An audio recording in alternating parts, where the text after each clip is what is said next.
Kama kuna vitu ambavyo vina shida kwa watu wa Mungu, ni nidhamu ya muda. Nidhamu ya muda. Jiwekee nidhamu ya muda. Muda hautusubiri, lazima tukimbizane nao. Usione kesho bado ipo. Kesho sio ya kwako, kesho ni ya Mungu. Leo ndio ya kwako, Mungu amekupa, itendee kazi. Jiwekee nidhamu ya muda. Muda wa kuamka ni upi? Usilale sana vijana. Usilale sana mtu wa Mungu, kwa sababu hujafika kule unakokusudia kwenda. Weka kabisa utaratibu na ratiba ya muda, kwamba muda huu mpaka muda huu nitalala, muda huu mpaka huu nitaamka, muda huu mpaka huu nitakwenda kazini. Jiwekee nidhamu ya muda na simamia nidhamu ya muda wako.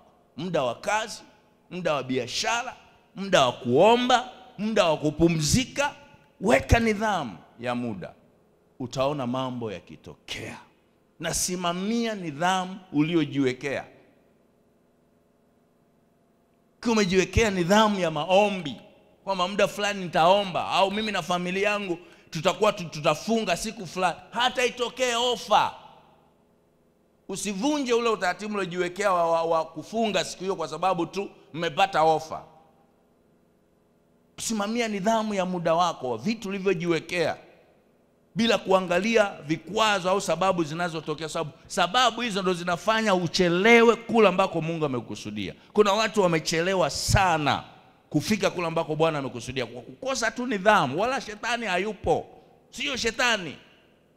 Kabla hujamwangalia shetani amehusika, angalia wewe sio sababu. Kwenye nidhamu ya muda, kwenye nidhamu ya maombi, kwenye nidhamu ya kufanya kazi, kwenye nidhamu si ya kujifunza, kwenye nidhamu ya... Angalia kwanza wewe sio sababu, kabla hujamuona mtu wa nje. Adui wa kwanza ni miili yetu, ni sisi wenyewe. Shetani anatoka nje.